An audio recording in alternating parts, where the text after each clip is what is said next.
Good evening, everyone, and welcome to Notre Dame Day 2015. I'm Jack Nolan, and you're watching a 29-hour global celebration of all things Notre Dame. We'll be here in our Fortune studio under the dome for the next 7 hours, and we invite you to join us for each and every one of the amazing stories we have coming up.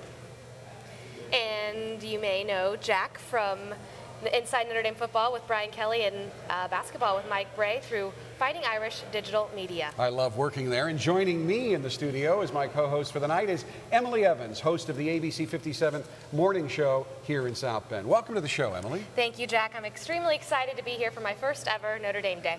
Well, you're getting in at a great time. Last year was great, but we're definitely doing it bigger and better this year. No university in the world is doing anything close to a live 29-hour broadcast, and this is already almost completely through our second year. It's certainly something special, and that includes all the Notre Dame stories we're bringing you. At this point in the show, it's impossible to list all the great stories we've had so far, but some highlights include an interview from the always inspiring Rocky Bleier, President Emeritus and successor to Father Hesburgh, Monk Malloy, and the American record holder in the 5,000-meter run, Domer Molly Huddle. Now, during this hour, we'll hear from Notre Dame dad, Dick Vitale. We'll also get the behind-the-scenes scoop about Notre Dame's football jerseys from the man who designs them at Under Armour, as well as a Holy Cross priest working on the world's most pressing immigration issues. We'll take you behind the scenes at South Dining Hall to see what kind of effort goes into each and every meal, and we'll hear performances from some of the most musically gifted Notre Dame students on campus. You really don't want to miss this a minute of our show tonight.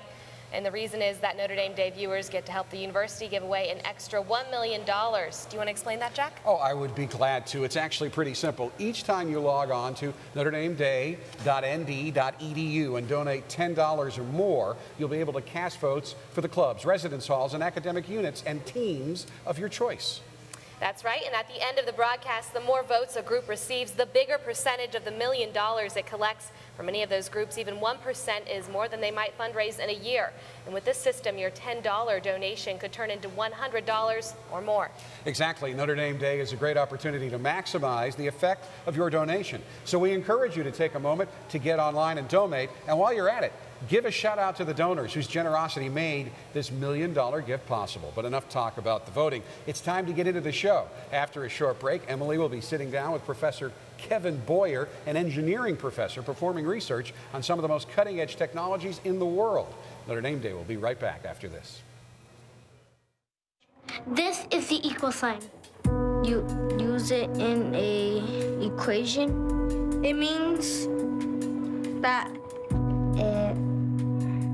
it's what it gets. It's no secret that in America, our students are lagging behind other countries in math. The problem isn't that our students aren't working hard enough or that our teachers aren't dedicated enough. They are. I believe the problem starts with basic arithmetic, where students develop a misunderstanding of the equal sign.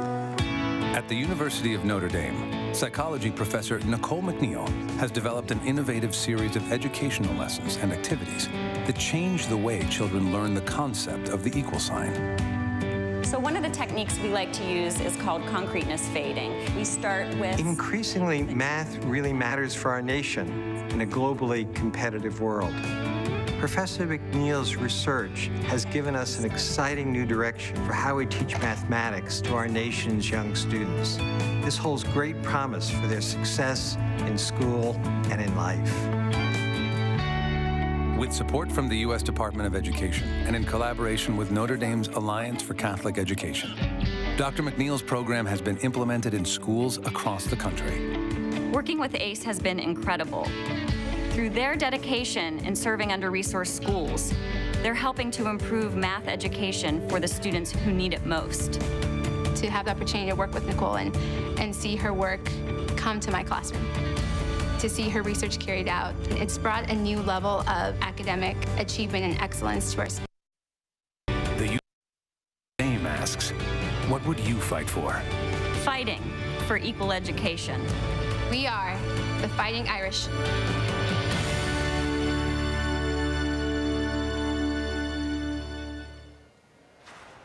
Welcome back to Notre Dame Day. I'm Emily Evans, and I'm joined in the studio now by Professor Kevin Boyer from the College of Engineering. Dr. Boyer is the Shamel Prine Professor of Computer Science and Engineering and also the Chair of the Department of Computer Science and Engineering. Dr. Boyer, welcome to Notre Dame Day. Thank you very much. We're excited to have you. Can you please tell us a little bit about where you're from and how you got here to Notre Dame?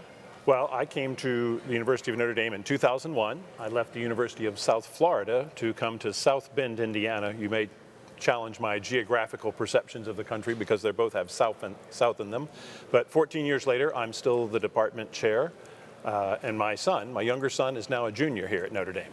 That's exciting. I understand your department has a strong focus on computing cost-effective healthcare. Can you explain to our viewers what that means? Well, as a department of faculty, we were looking for a theme that was big, that in the sense of connecting with a lot of the faculty into the department, and the sense that it was big and connected with something important in society. And if you think about it, the cost of healthcare, whether you think of it at the national level, at the state level, at the level of a small company, a large corporation, or individual family budget, it's one of the fastest growing and most unpredictable costs there is. So we thought the theme of computing cost-effective healthcare would connect as something needed with everyone. And it also cuts across different areas of our department. So for one example, Professor Danny Chen, who is an algorithms and theory computer science person, has been looking at how to compute the prescription to deliver radiation therapy to a tumor in a person's body. Dr. Chin's group was able to come up with algorithms which would accomplish this in about 40% less time. So if you're a patient laying on the gantry, the time you have to lay there for the radiation to be applied to the tumor to achieve a certain dose is reduced by 40%. This means that big expensive machine can treat more people per unit of time, which is reducing cost, but it also means you have to be still a shorter period of time. So the chances of the dose being misapplied and not hitting the tumor tissue but hitting normal tissue is reduced, and so it's higher quality healthcare. So that's the kind of thing the story we'd like to be able to tell. By applying computing technology, you can reduce the cost and make it better at the same time. Though to be honest, we'd be happy with making it better at the same cost, or reducing the cost and keeping it the same. But that's the sort of idea. Professor Laurel Rick in my department is looking at robotics and simulation of android robotics, that is ones that have facial expressions to help train healthcare professionals. Professor Patrick Flynn in my department has been looking at test strip technology to test medicines for whether or not they're counterfeit. In the third world, a lot of the medicine that's sold for malaria medicine, for example, is counterfeit. It would be nice to be able to detect it in the field. And another one we could talk about later, Professor Chris Polabauer, along with Patrick Flynn, has been working on concussion detection technology. Okay, and you yourself are an expert in biometrics and facial recognition. Could you expand a little bit on that and tell us about some cool research projects that you've worked on in that area? Well, I've been working in biometrics since 2001. It was a little bit of a surprise to me. I had imagined I would be doing more industrial robotics or medical imaging sorts of technology, but you remember the fall of 2001 was 9/11. And that rerouted the research careers of a number of people, myself included. And so we've been working in face recognition, analysis of tracking and analysis of people in video and in iris recognition for the last 14 years. Some of the fun recent things we've done in iris recognition, the iris is the part of your eye around the hole that sort of adjusts the size of the hole to let light in. You can use the pattern of texture there to identify the person, to produce a code that would be a unique code. In fact, your left and your right eye each have a unique code in the iris texture that could be used to map to you. Well, if you have dark eyes like I do, and if I wanted blue eyes for some reason, and I bought special contact lenses, I could make my eyes look blue, but I would also put that pattern over top of my natural iris texture. So if you were looking for me crossing the border, all of a sudden I wouldn't match to me. So my group has come up with a state-of-the-art algorithm for finding out from a picture of the eye whether or not it's wearing a cosmetic contact lens, a colored contact lens. That's one example where we're leading the research groups all around the world. Another is in tracking the effects of aging and how it impacts iris recognition. So in there, we're correcting some of the errors, or writing papers correcting some of the errors in a National Institute of Standards report on this topic.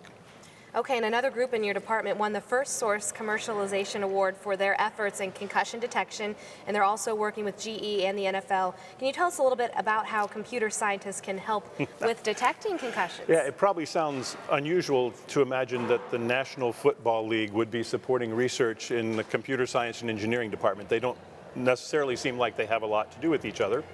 We do have one scholarship football player in our department. It's the first one in about 10 years, but we do have one. The problem of concussion detection has become one of the widely talked about problems in our society, whether it's girls soccer, whether it's men's collegiate football, whether it's IED devices for our servicemen and women in serving in other countries. The problem of detecting whether or not someone's had a concussion is of huge importance. If you send a soldier back out into the field when they've got a concussion and they aren't thinking right, it could be deadly, literally deadly in the very short run to them. If you send football players back onto the field repeatedly with concussions, it could be debilitating later in their life. So Professor Polabauer and Flynn and their group have developed a technology that can be hosted simply. So on an iPad or something like that, you can have this program and algorithms. If the player interacts with the iPad, uses the application before the event, and then again after the event, or if they get a big hit and the coach calls them over and says, go through the thing again, it compares their speech pattern from before, the normal, and afterwards, the maybe not normal, to come up with clues to tell whether or not the person has suffered a concussion. So it's great because it's inexpensive. It can be hosted on a mobile device. It's reliable. It's consistent. It's not going to be influenced by, that's the star running back, and he really wants back in the game. It's not going to get carried away with emotion and maybe make a mistake and make an error the wrong way and let the person back in. So we think this is a great example of technology that everybody can identify with and that is cost effective. All right, Dr. Boyer, thank you so much for joining us today. Thank you for having me. I appreciate it. And next we're heading over to South Dining Hall where our reporter Nicole Skanga is standing by. Hi, Nicole.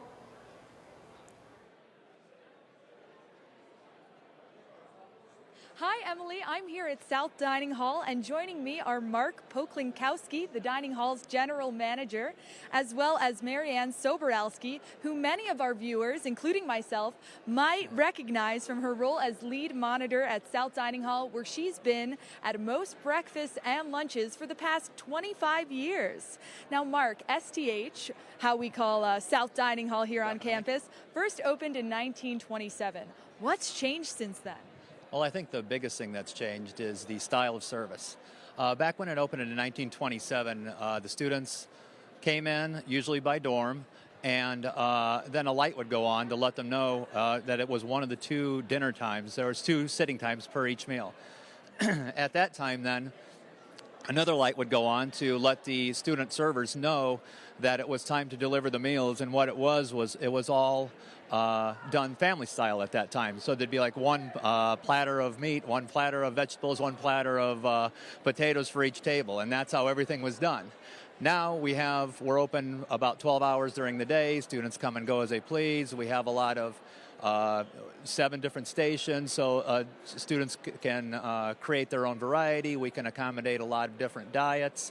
And most importantly, at least right now, a lot of interactive stations. Whatever interactive is very popular right now, be it carving, stir fry, made-to-order omelets. And most recently, we did like a interactive salad station. And just like last Friday, out of 2,000 students that came for lunch, 800 had our Southwestern salad, which is one of our best ones. So that's one of the big things that's changed.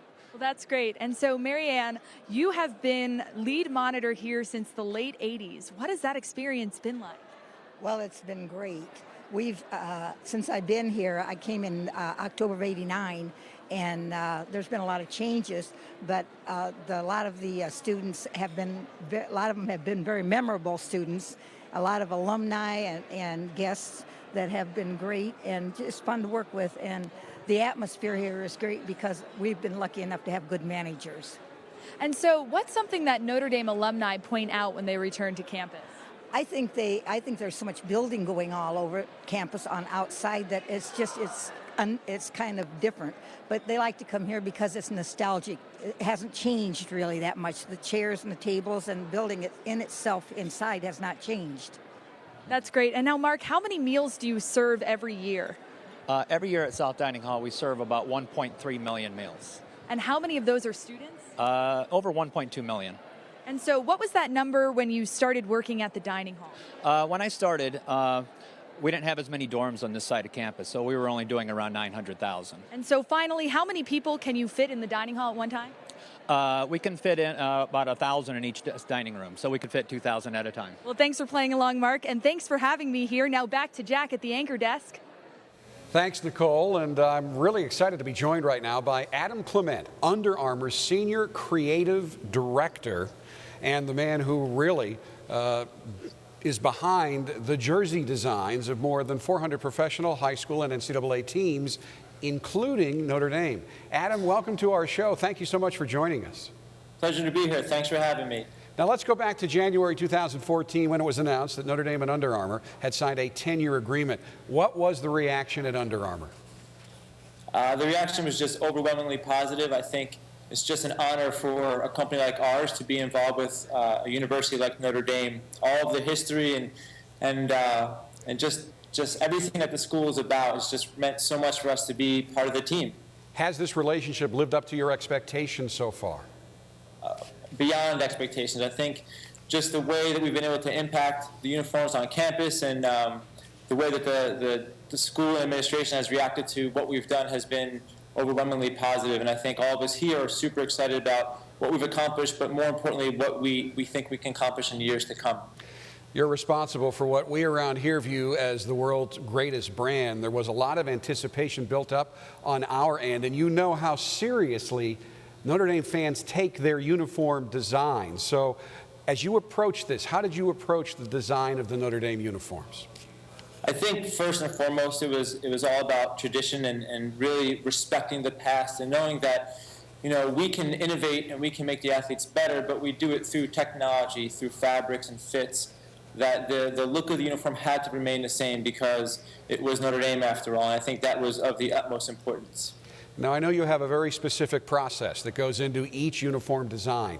Can you explain a bit the 555 design approach to our audience? Absolutely. So we like to embed different details in our design so we have depth. So the 555 is at each distance we want the viewer to have a different experience. So at 500 feet away, you see one item, at 50 feet away a second, and then at 5 feet away this last detail, like a moment of revelation where this finite sort of information is revealed. And so if we think about the Shamrock uniform from this past season, the 500-foot read would be the fact that it was blue on blue, a blue jersey with blue pants and gold. There was absolutely no white in the uniform.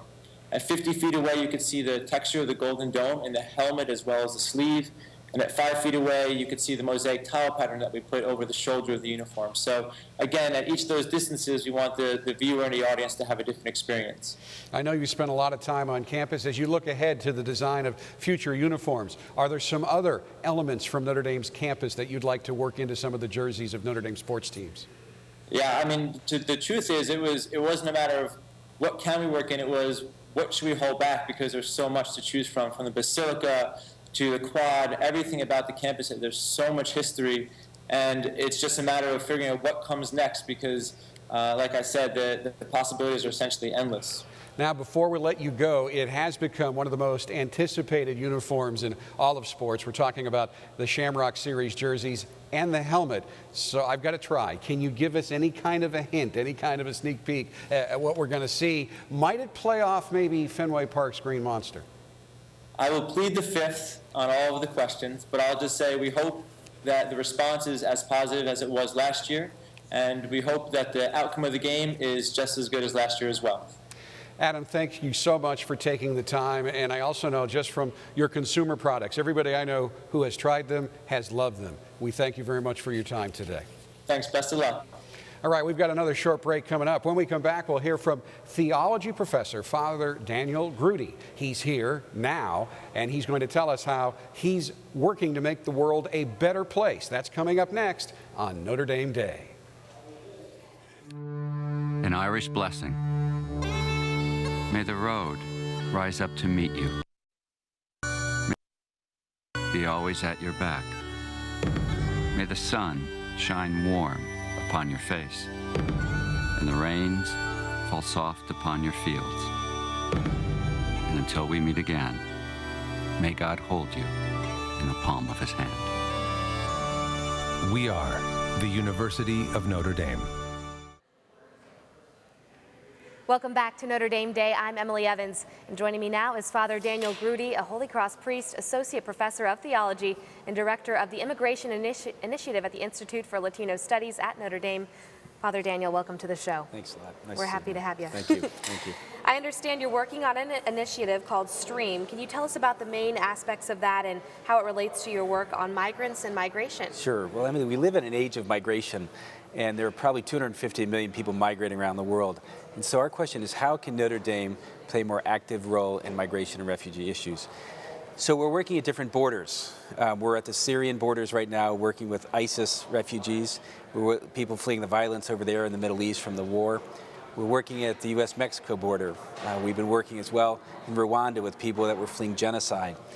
And we're asking questions as theologians and as concerned people to say, how do people find hope in the midst of the most hopeless of circumstances?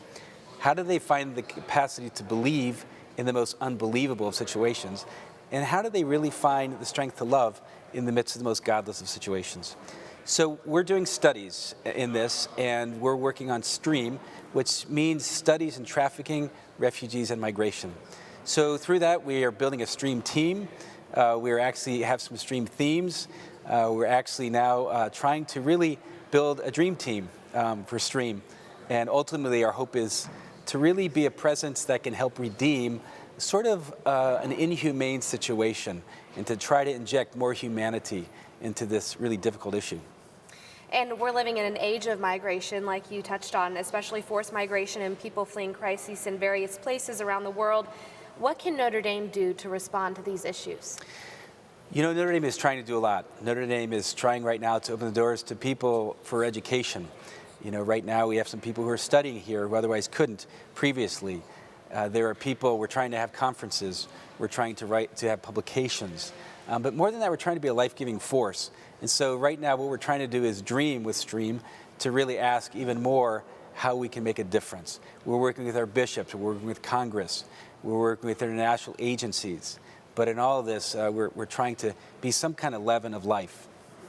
And I understand you're working on a project about migration and the Eucharist. Can you tell us about that? I'm working on a couple of books. One is on migration and the Eucharist, but another is a very fascinating project related to that. And we're actually working with forensic anthropologists who are finding bones in the Texan desert. And these are migrants who are crossing, and they're dying. And after they die, animals really tear apart their remains. But working with forensic anthropologists, we're identifying the DNA and then matching those with databases in sending countries to try to find out who their families are so that we can actually interview those families and then put stories behind the bones and then faces behind the stories. And so the Eucharist Project is all about trying to build networks of solidarity. Each year at the U.S.-Mexico border, they have a common mass where half the communities in Mexico, half the communities in the United States, and they join the altar together at the fence. And so it's really about a testimony of the church's solidarity with people on other sides of borders. And so we're trying to reflect on that reality and address that. All right, Father Daniel, that's pretty exciting, and thank you so much for sharing your important work with the Notre Dame family. Great, thank you very much. All right, we'll be right back after the break.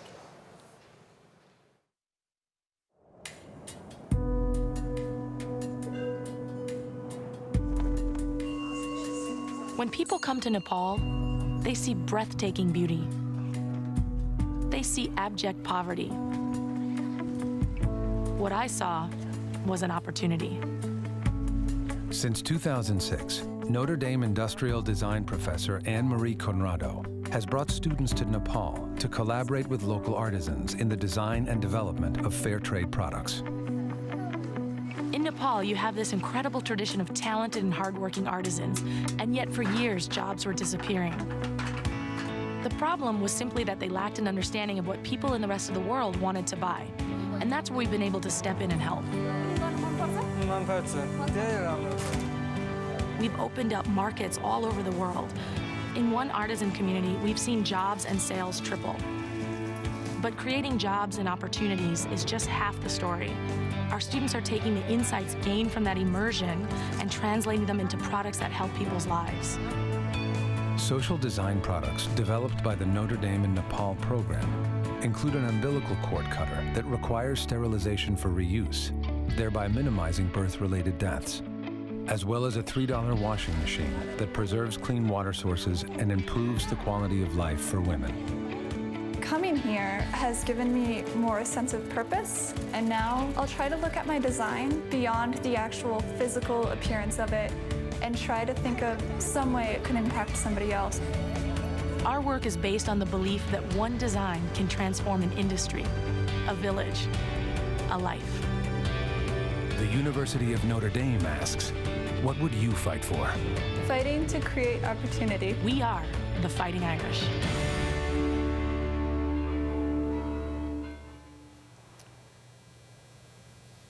Welcome back. With me in our studio now is Eugenio Acosta, a native of Ecuador and the director of International Alumni Relation Programs for the Notre Dame Alumni Association. Welcome to our show. Thank you very much. First of all, you have a rather unique Notre Dame story of your own, so please start off by telling us that. Well, it's a little different. You know, growing up in Ecuador, I didn't know anything really about Notre Dame. So I, born and raised in Quito, Ecuador, went to high school there. Like I said, didn't know anything about Notre Dame, and someone from Notre Dame visited Quito. Someone probably from admissions visited my high school, told me about it, got me really interested about the mission and what the university was about. I had the opportunity to visit it, and it just changed. You know, it made one of those 40, 60-year decisions. I loved the place and decided to come here. Never imagined I'd come back to work here, you know, 13 years after graduation, but that's how special the place is. It certainly seems that there are more and more international students coming to the University of Notre Dame, and then they become alums. How is Notre Dame now reaching out to its international alumni? We have several programs. You know, some of the highlights this year, we had a virtual UND celebration with Father Jenkins. He connected live with 5 different countries in Latin America. We have UND celebrations similar to what's done domestically. My favorite one this year, we took Professor Nitesh Chawla from Notre Dame to Mumbai, India. And one of our greatest assets is Notre Dame professors. And he was able to give a talk in IIT Bombay. Then we had a dinner and reception with not only alumni, but prospective students, their parents, high school counselors, really get people to know what Notre Dame is about and share the wealth of knowledge that's here. And Professor Chawla did an amazing job. How many international Notre Dame alumni clubs are there right now? We have 47, but that list can change. We're looking at establishing one in South Africa. We have a great group in the Netherlands trying to get established as a club. So we have folks all over, but we have 47 international clubs. Now, recently you had a leadership meeting here on campus of all alumni clubs from all around the world invited, and you had a very large international contingent. Absolutely. This leadership conference has over 300 people, but most of the time it's been domestic. This has been our largest international representation. We had people from over 14 different clubs from around the world. I feel like we're on the Tonight Show here. You have brought with you a short video. What are we about to see on this video? You know, we're going to see a little testimony from one of our alums who visited London, and I think the value of why it's important that we have a presence throughout the world, why it's important that we foster our network, and why we connect with our alumni. All right, why don't we take a look at that now? Hi, I'm Ellie. I'm a 2012 grad, and I had a wonderful experience with Notre Dame's London Club. 2 of their members actually took me in and let me live with them for 3 months while I was interning in London, and they were just so kind and welcoming, and it really could not have worked out better. I also met a couple other members of the London Club, and they were really nice, and they gave me great recommendations about London, and one of them even helped me out with a BBC story that I was working on. So overall, it was a great experience.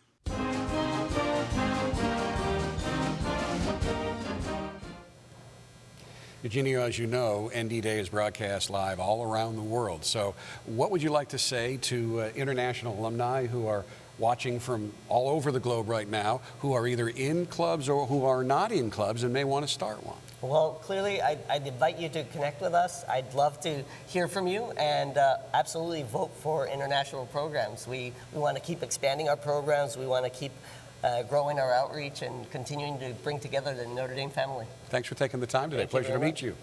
All right, up next we will go down to Cassidy at the performance stage. Thanks, Jack. I'm here at the performance stage talking to the bagpipe band. I'm with Jack Nolan, who is the pipe sergeant. Jack, why do you think that people should donate to the bagpipe band? We're actually instituting a policy that if nobody donates, we'll be having 5 a.m. practice out on the quad every day. All right, I think you heard it. You should probably donate. So what song will you guys be playing for us today? We'll be playing From Maui to Kona. Awesome. Well, take it away. It's about to get loud.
I'm going to throw this over to Nicole at the DeBartolo Performing Arts Center.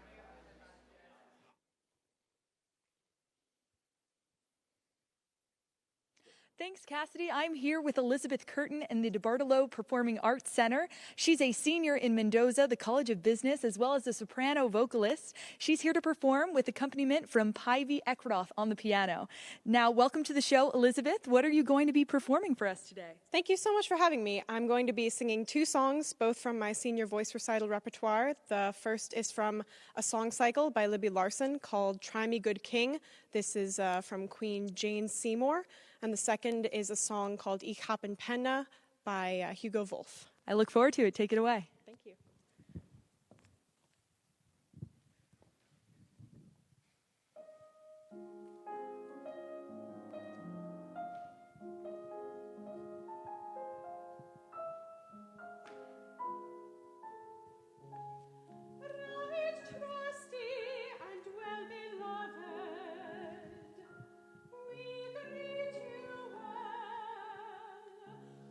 For as much as be the inestimable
Ich hab in Penna einen Liebsten wohnen, in dir Maremmen neben einen Nordern, einen im schönen Hafen von Ancona, zum Werden muss ich nach Viterbo wandern.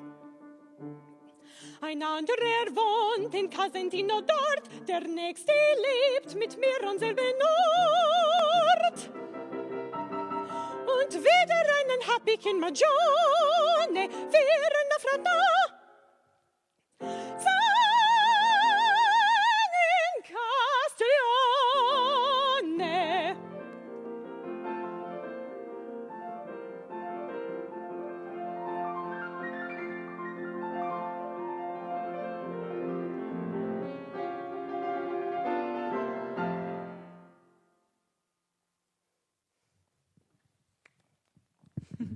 Well, thank you so much. That was absolutely incredible. And now back to you in the studio, Cassidy.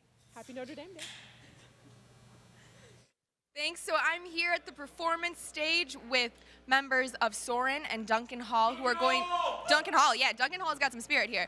They're going to compete in a heads-up challenge, which is a great game you're about to see. Let's see, who do we have here? Colin McNamee. Arthur Lasiak. Patrick Coley. Michael Bloom. All right. Well, I think Soren's going to be up first, so why don't you guys take the stage, grab some iPads.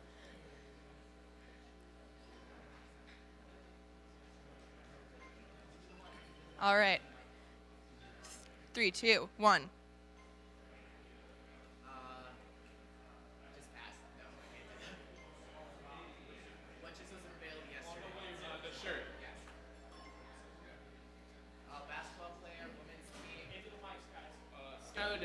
No. The second word, okay, last name is Irish. Year Notre Dame was founded. Michael Jordan. Uh-oh. 18. Nope. Uh-oh.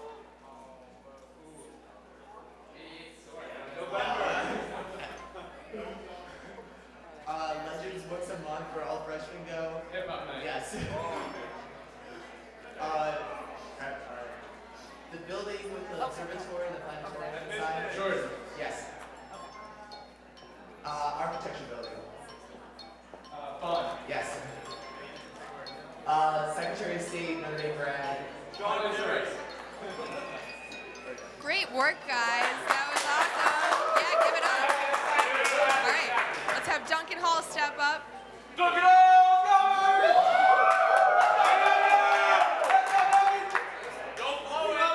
All right, so the verdict is Soren had 5. That was pretty good. So let's see, Duncan, can you beat it?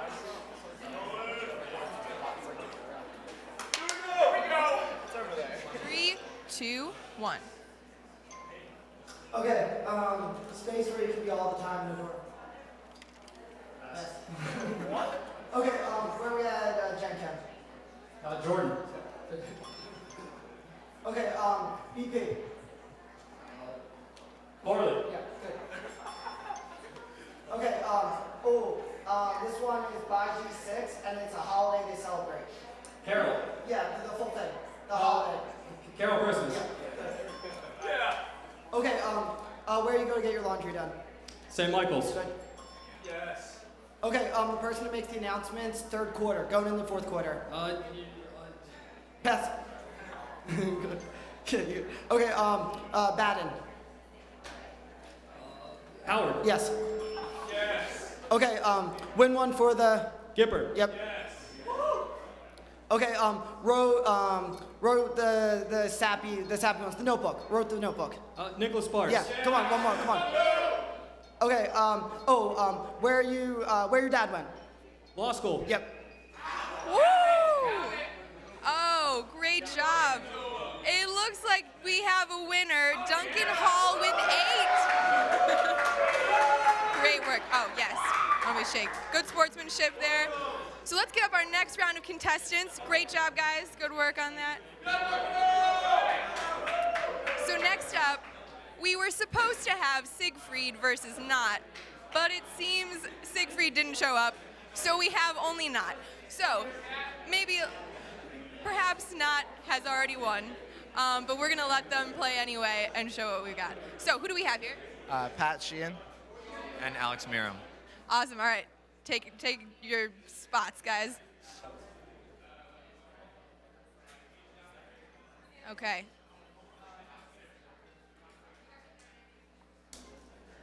All right, where most of your classes are. It's part of the hall. Yeah. You sing at the end of every sports event. The alma mater. All-star quarterback from like the 70s. Joe Montana. Yeah. Joe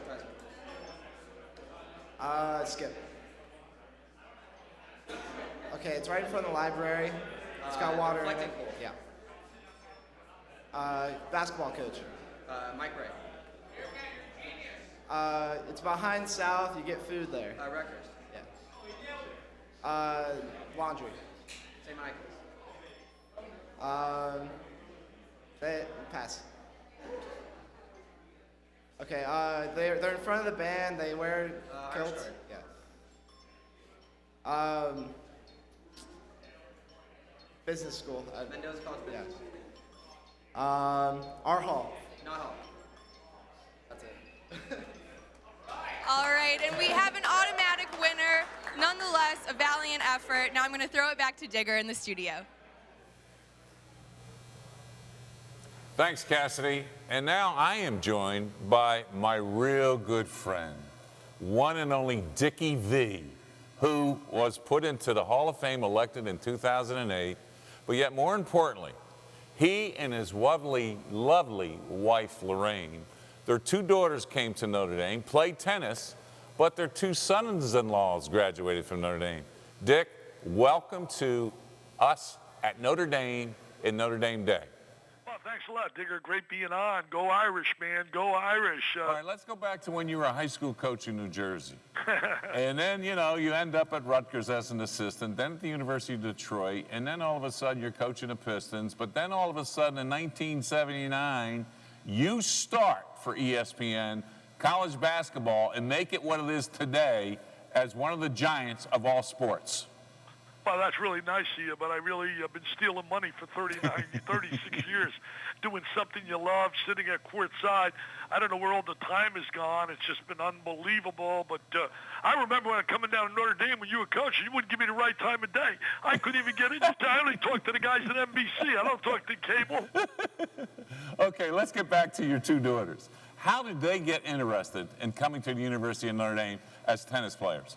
Well, you know, I'll tell you, Digger, our initial interest, really, my wife and I, we're thinking of them going in a warmer climate, whether it be Carolina, whether it be Duke. But all of a sudden, Notre Dame, Jay Lauterbach came after them, recruited them, brought them for a visit. And I'm going to tell you this. She had been to Duke I don't know how many times. I used to take her out of school whenever I did a Duke-Carolina game, and they would come with me. So I thought the coach offered her a scholarship when she was a sophomore. She came to Notre Dame for a visit. And when she came for that visit, convinced by Jay Lauterbach to take the visit, she came home that weekend and said, I want to go to Notre Dame. I love it. It's everything I believe in. She was so touched by the university. And I said, well, wait a minute. You were there, the emotion of an opening day football game, 70 degrees. Let's go back in November as a family when there's cold ice, no football. We went there for 4 or 5 days as a family. We got off the plane. First of all, we left Sarasota, Digger. It was in the 70s, sun shining. We got off the plane, the snow and ice. I looked at my wife and I said, there is no way she'll want to go through this. After 5 days, she said, Dad, it's not even close. This is where I want to go. I love it. The kids are my kind of kids. And she fell so much in love, Digger. Both girls, they went back and became double domers and got their masters as well as Notre Dame. And I don't think a lot of people realize this, that Lorraine and I, for years now, have had scholarships in our name. We love the university so much that we have the Dick Vitale Family Scholarships that are given out annually to kids that participate in an activity that doesn't get scholarship aid, like the band, the cheerleaders, the mascot. They've all been recipients over the years of some financial aid. I know that's what you guys decided to do, you and Lorraine, that once your daughters got out of here and they had tennis scholarships, you gave back those scholarships plus much more to do the things you're doing. Why do you think it's so important for these Notre Dame students to know that once you leave Notre Dame, there's other ways you win in the game of life? Yeah, really, Notre Dame really prepares you for the game of life. We're very proud, as you mentioned so well early, not only my daughters, my two sons-in-laws went there, and I look today at what they're doing in their life. My son-in-law, Chris Forzo, played lacrosse at Notre Dame for Coach Corrigan. So proud of his relationship with him. But today he's a leading hand, shoulder, elbow surgeon, has a tremendous practice, takes care of a lot of athletes from IMG. My other son-in-law, Thomas, played quarterback. A lot of people may remember this. Yeah. 96, he threw 3 touchdown passes, had a neck injury, couldn't play football anymore his last 2 years, and today he's the youngest sitting United States Circuit Court judge in the state of Florida. Well, when I'm president, Dick, I'm going to get him on the Supreme Court of the United States because the nation needs a coach right now. Well, you're supposed to make me the ambassador to Italy. Well, I'll get that done. I keep waiting. Let's take a chance here to talk about what a great year Mike Bray had, especially with Pat Connaughton and Jerry and Grant. Did that surprise you to see the Irish get to the Final 8? Well, really surprised me that we were able to win the ACC, because anytime you can go to Carolina and beat Duke and North Carolina in a 24-hour period of time away, that was just special. Mike got the most out of his kids, a very experienced basketball team. I thought they should have beaten Kentucky, had them totally on the ropes. I thought they were going to put them away really big time. But Mike Connaughton, you mentioned Jerry and Grant, had such terrific years. They just played so efficiently offensively. They moved the ball so well, and really he's done a great job. But I don't think people realize sometimes the amazing job you have done. I really think back of your great teams. I mean, what you did when you had Dantley and that crew, and certainly Shoemade and Broca. The wins on the road were unreal. Beating Walton's club with UCLA, beating Al McGuire's team. I think sometimes I was taken for granted because you had Notre Dame totally as one of the elite programs in the nation. Well, what people don't realize, that back then we were an independent, and so was football. So we weren't in a conference. Our conference was the nation. So we played a national schedule because, as you recall, only 32 teams were going back in the early 70s, and there weren't many at-large teams to get a chance to go to the NCAA tournament. But let's change the subject. I know you're so loyal, especially in the fall. You'll be up here for 1 or 2 or maybe even 3 home games. What are you looking for in this coming football season with Brian Kelly, especially with both quarterbacks coming back? Well, I'll be there for at least 3 games. We try to do 3. When my daughters went to school, as you know, never missed any. We'll always be down at Parisi's, all of us, and have a great time. I do it 3 times. I don't think there's anything better. I was telling a bunch of my guys I coached in high school were in Florida last night. We went out for dinner, and I was telling them one of the greatest thrills I get is the weekends I go to South Bend. I'm like a little kid. My daughters always tell me, hey, Dad, when are you going to act your age? And stop. We sit with the students. I'm wearing Notre Dame sweatshirts. I said, are you kidding me? I said, I love this. That's the best compliment you can give me that I'm a kid. But I think Notre Dame football next year, it's going to be interesting what happens to the quarterback slot. Golson, I did not see the blue and gold game. I think the left-hander is a very good player.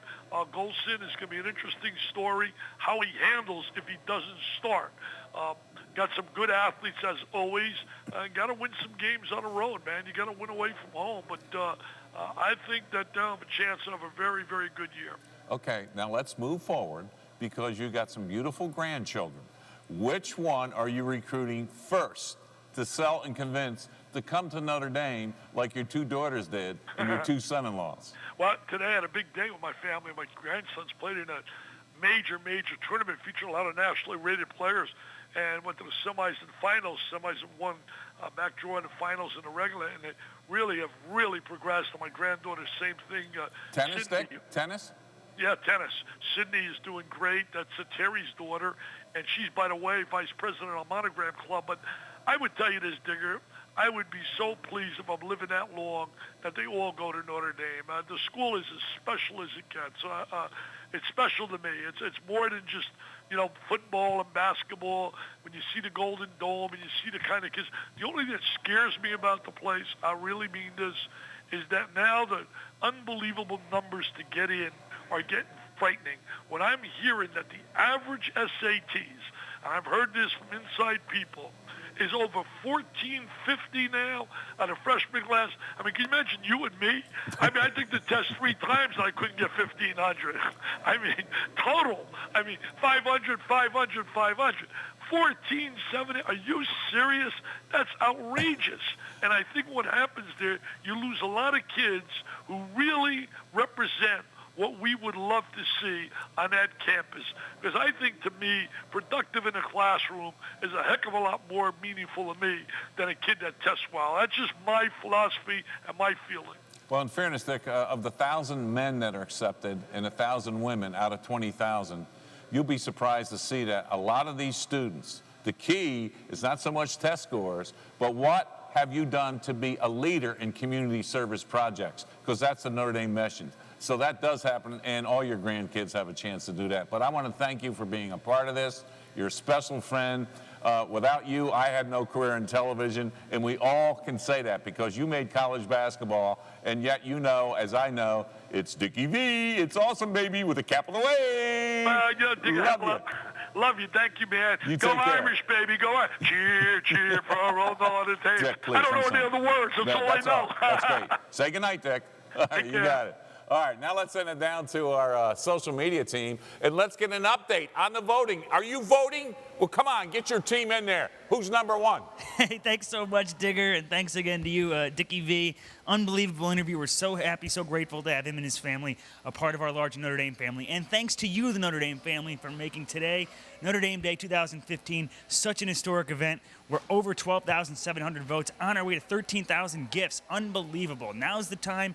The leaderboard has a few hours left. So if you've made your first gift, you've received your 5 votes, your next gifts will only get you 1 vote. So it's better for you to go out and try and find other people maybe that haven't made their first gift yet. Other people connected to the university, former classmates, former dorm mates, former teammates, friends and relatives, and say, listen, these are the 5 areas in Notre Dame that I care the most about. Would you please join me, make a minimum $10 gift, and then your 5 votes could have up to a $100 impact in terms of distributing this year's $1 million challenge fund.